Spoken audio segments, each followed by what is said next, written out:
رسول الله أسوة حسنة صدق الله مولانا العظيم وصدق رسوله النبي الأمين الكريم ونحن على ذلك لمن الشاهدين والشاكرين والحمد لله رب العالمين أما بعد.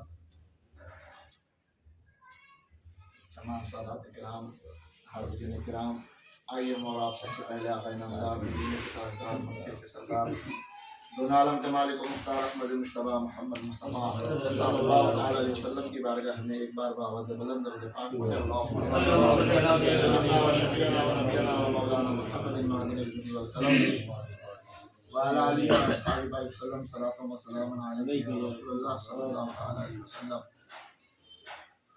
ہرا جو دین کا پودا دکھائی دیتا ہے، ہرا جو دین کا پودا دکھائی دیتا ہے، حسینی خون سے سینچا دکھائی دیتا ہے، حسینی خون سے سینچا دکھائی دیتا ہے.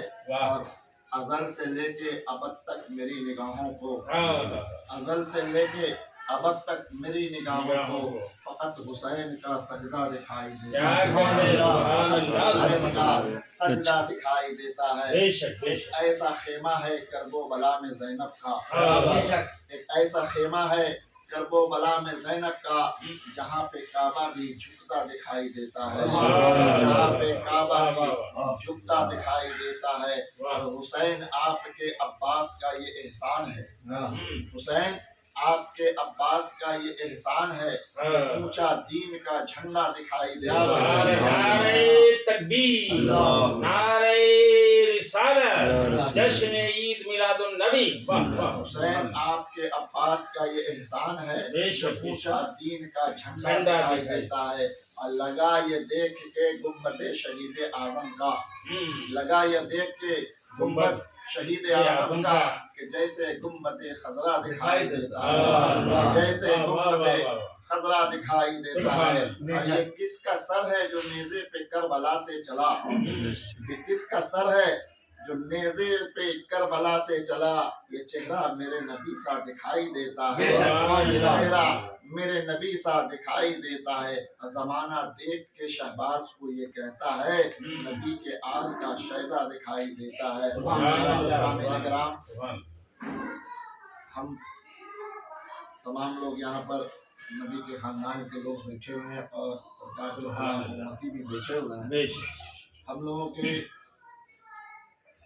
لوگوں کا جو بھی کام جو شروع ہوتا ہے تو رسول اللہ کے میلاد سے، چاہے ہمارے یہاں کوئی خوشی کا موقع ہو تو رسول کی یاد، رسول کا ذکر کر کے کرتے ہیں، یا ہمارے یہاں غم کا بھی موقع ہو تو ہم رسول کے ذکر ہی سے شروع کرتے ہیں. اور یقیناً رسول اللہ صلی اللہ تعالی علیہ وسلم کے ذکر کے بعد ہمارے گھروں کا کام شروع ہوتا ہے، ہونا بھی چاہیے. اس لیے کہ آج ہم اپنے آپ کو ایک سچا پکا مسلمان کہنے کے قابل اس لیے ہوئے کہ مجھے رسول اللہ صلی اللہ تعالی علیہ وسلم نے ایک خدا کی پہچان دی. میرے نبی سے پہلے ہزاروں خداؤں کو لوگ پوجا کرتے تھے. آج سورج ہمارے آپ کے سامنے چمک رہا ہے، آج لاکھوں لوگ اس کو بھی خدا کو مان کر بیٹھے ہوئے ہیں. گنگا، جمنا، ندی، یہ ساری چیزوں کو ہزاروں لوگ خدا مان کر بیٹھے ہوئے ہیں. لوہا کے سامنے بھی پوجا ہو رہی ہے اور آگ کو بھی اپنا خدا بنا کر لوگ پوجا کر رہے ہیں. لیکن ایک واحد میرے نبی کا امتی ہے سبحان اللہ جو صرف ایک خدا کی بارگاہ میں سجدہ ہے، جس کو حرام و حلال کے پہچاننے کی تمیز نے میرے آقا نے بتایا، چلنے کا سلیقہ میرے آقا نے بتایا، اپنی زندگی کو کیسے تمہیں گزارنا ہے میرے آقا نے بتایا. بے شک حق ہے. فرشتے ہمارے درمیان آتے اور جاتے ہیں، ہم نے دیکھا نہیں، لیکن میرے آقا نے کہا کہ فرشتے آتے ہیں، ہم نے یقین کر لیا کہ یقیناً آتے ہیں. یہ قرآن مقدس ہماری مساجد میں رکھا ہوا ہے، ہماری خانقاہوں میں رکھا ہوا ہے، ہمارے گھروں میں رکھا ہوا ہے، بشکل ایک کتاب ہے. ابھی ہمارے سامنے یہ کتاب رکھی ہوئی، اس کو لوگ میلاد کی کتاب کہتے ہیں.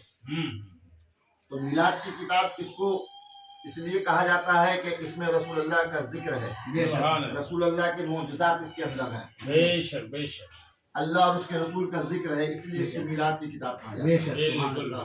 لیکن وہ کتاب جو ہمارے مساجد میں رکھا ہوا ہے، ہماری خانقاہوں میں، ہمارے گھروں میں رکھا ہوا ہے،